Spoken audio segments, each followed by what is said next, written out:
तो भाववाच्य में थोड़ी सी चीजें हमने दो प्रकार की धातुएं पढ़ी थी, एक सकर्मक और एक अकर्मक। तो यहां उनका बहुत बड़ा रोल है।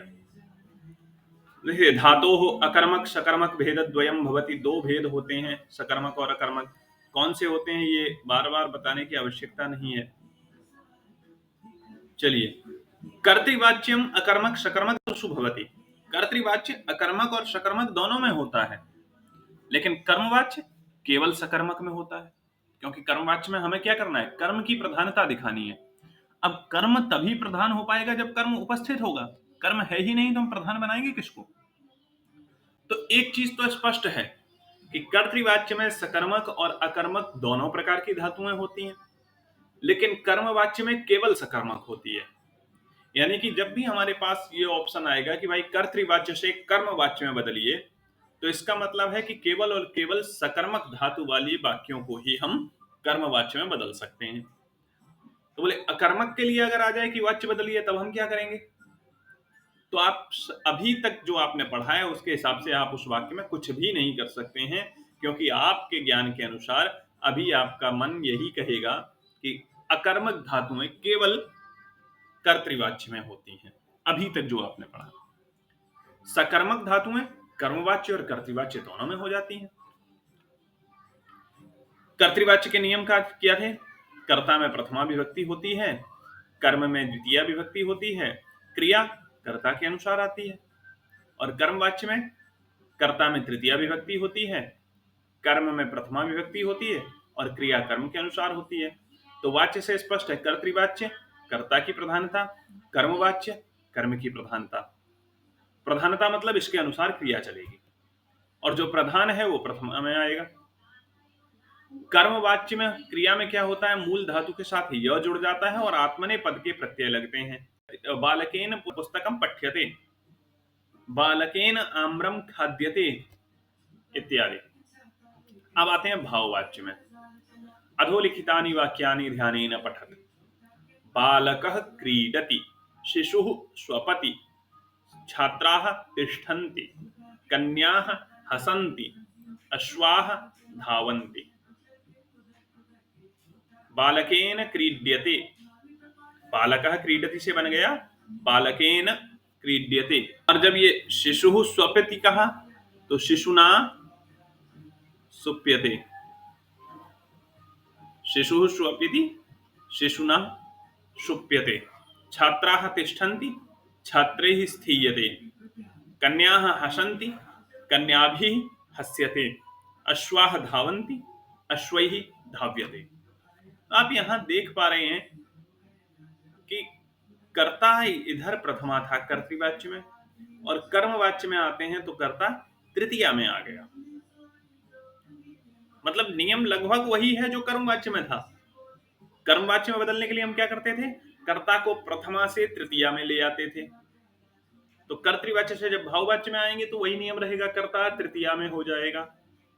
ठीक है। अब धातु का क्या हो रहा है, क्रीड धातु है, इधर तो आपको पता ही है कर्तृवाच्य का प्रयोग कर रहे हैं। यहां पर क्या किया, क्रीड धातु में य जोड़कर आत्मनेपद का प्रत्यय चला दिया, स्वप में य जोड़कर के आत्मनेपद चला दिया, स्था में य जोड़कर स्थीयते बन गया, हस में य जोड़कर हस्यते, धाव में य जोड़कर धाव्यते। मतलब क्रिया का भी वही नियम है। कर्तृवाच्य से कर्मवाच्य में बदलने के लिए जो नियम थे वही नियम भाववाच्य में है।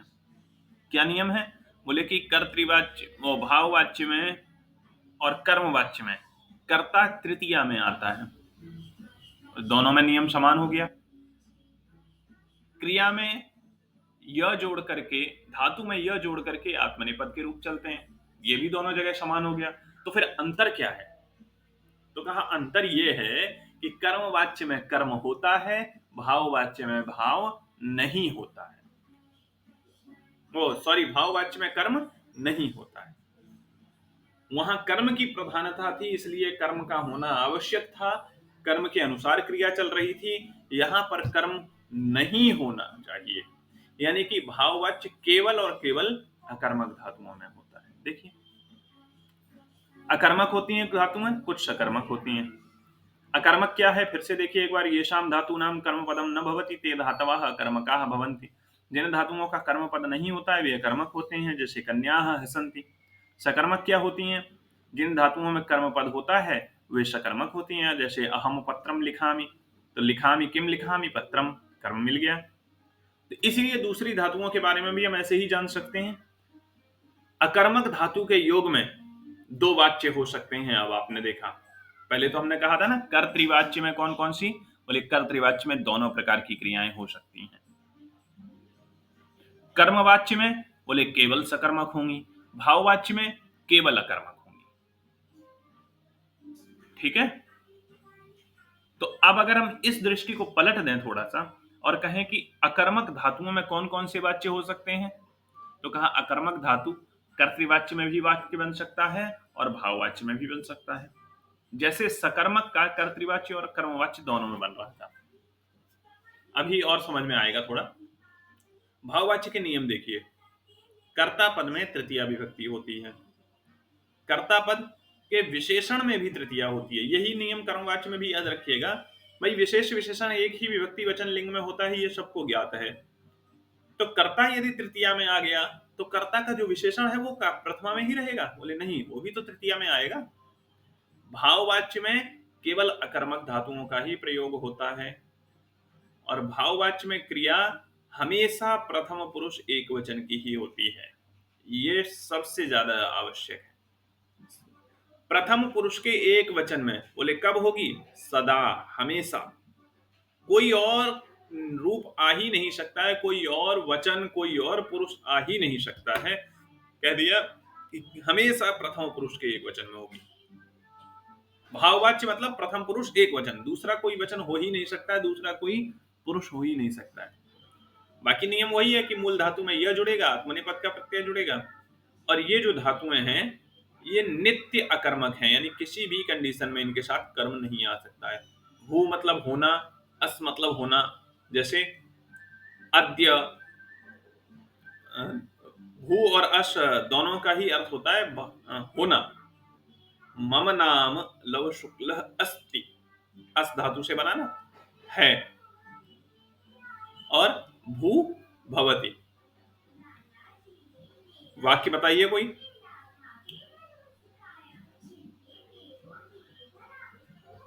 ग्रीष्म काले उष्ण भवति, गर्मी, ग्रीष्म काल में गर्मी होती है। जलम शीतलम भवति, जल शीतल होता है। अग्नि कैसी होती है, अग्नि उष्ण। अब कहते हैं स्था, स्था मतलब रुकना, ठहरना, बैठना भी अर्थ आ जाता है। बालकः तिष्ठति, बालक बैठता है, कर्म आ ही नहीं सकता इसमें। स्वपति सोता है, शींग सोना, हस हंसना, क्रीड खेलना, और रोना शर्माना इत्यादि ये धातुएं कुछ हैं जो हमेशा आकर्मक होती हैं। भाववाच्य में क्रियापद के द्विवचन और बहुवचन का प्रयोग कभी नहीं होता है। क्यों? क्योंकि ऊपर ही कह दिया हमेशा प्रथम पुरुष का एक वचन ही आएगा। तो देखिए कर्तृवाच्य का वाक्य है रामः हसति। अब रामः हसति यहां पर ये कर्तृवाच्य में है, बड़ा आसान है इसको बदलना। कर्तृवाच्य का वाक्य हो गया, ठीक है। इसमें कह दिया जाए भाव, इसको वाच्य में बदलिए, इसका वाच्य बदलना है आपको। अब बदलना है तो कैसे देखेंगे, तो सबसे पहले तो ये देखिए इसमें कर्म है या नहीं है। बोले कर्म होगा तो कर्मवाच्य में बदल पाएंगे, कर्म नहीं होगा तो भाववाच्य में बदलेंगे। तो यहाँ कर्म दिख रहा है, बोले नहीं दिख रहा है, तो इसका मतलब भाववाच्य में बदला जाएगा। अब भाववाच्य का नियम क्या है, बोले कर्ता तृतीया में होता है, ठीक है। कर्म, बोले कर्म तो होता ही नहीं, तभी तो भाव में बदलेंगे। तो फिर क्रिया किसके अनुसार आएगी, बोले प्रथम पुरुष एक वचन में। तो देखिए कर्ता को तृतीया में ले आई, रामः का तृतीया क्या हो गया, रामेण। इसका वचन नहीं बदल सकते हम। अगर यहाँ बालका है या बहुवचन होता, रामः होता, तो यहाँ रामय ही बनता। हम इसका वचन नहीं बदल सकते हैं, केवल विभक्ति बदलेंगे। तो रामः की तृतीया विभक्ति आ गई रामेण। और हसति, हस धातु में यह लगाइए, हस्य बन गया। आत्मनेपद की क्रिया हस्यते, बोले वचन ना, प्रथम पुरुष के एक वचन में हमेशा। तो रामेण हस्यते, तया अध्यापिकया भूयते, सह अध्यापिका भवति, वह अध्यापिका हो रही है। अस्माभि नृत्यते, हमारे द्वारा नृत्य किया जाता है। शिशुना एध्यते, शिशु के द्वारा बढ़ा जाता है, शिशु बढ़ रहा है मतलब ग्रो करना। एध्यते, वानरैहि कूर्द्यते, बंदरों के द्वारा कूदा जाता है। युवाभ्याम स्पर्ध्यते, आपके द्वारा कंपटीशन किया जाता है, आपस में कंपटीशन करना है, स्पर्धा, स्पर्ध्यते। अब देखिए भाववाच्य में क्रिया लिखी हुई है, एक तरफ कर्तृवाच्य दिया है। बालकेन शुप्यते, बालकः स्वपिति, कपोतहि उत्पत्त्यते, कपोताः उत्पतन्ति, बालिकया उपविश्यते, बालिका उपविशति। अब यहाँ कह दिया भक्ताः गंगायाम स्नान्ति, बहुवचन का आ गया। तो देखिए भक्ताः से तृतीया में ले आए भक्तैः। अच्छा, बाकी हम किसी को नहीं छेड़ेंगे, हमें केवल 3 चीजों से मतलब होता है वाच्य में, कर्ता कर्म क्रिया, इन्हीं तीनों को हम बदल सकते हैं।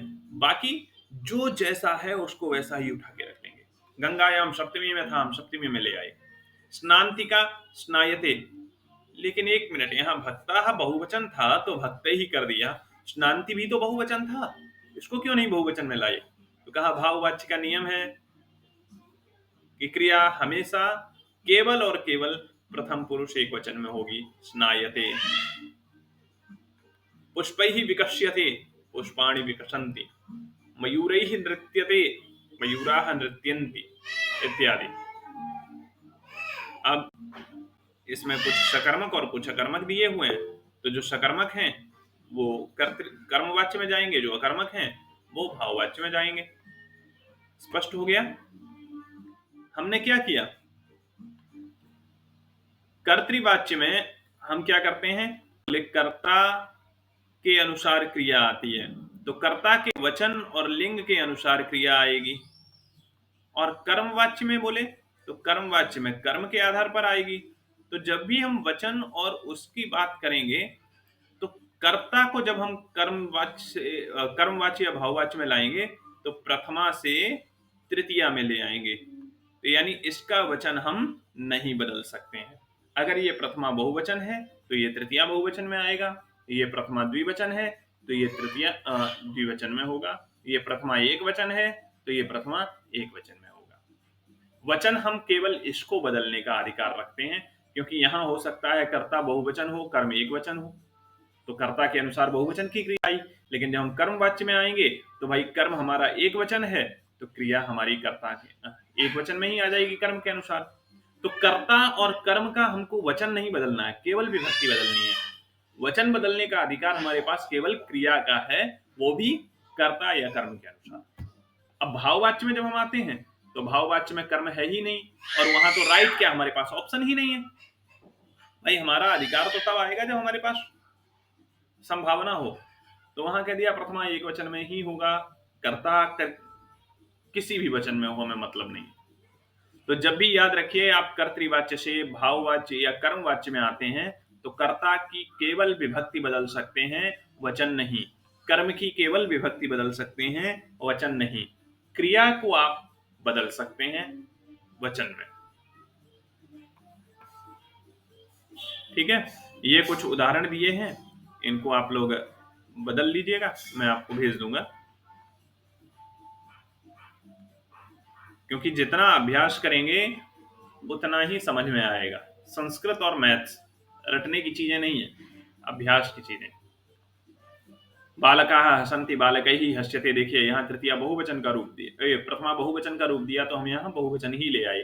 अब चूंकि क्रिया यहाँ एक वचन में ही होगी तो हस्यते आ गई। ये मैं आपको भेज दूंगा पूरा, आप लोग कर लीजिएगा इसको दोनों में, ठीक है।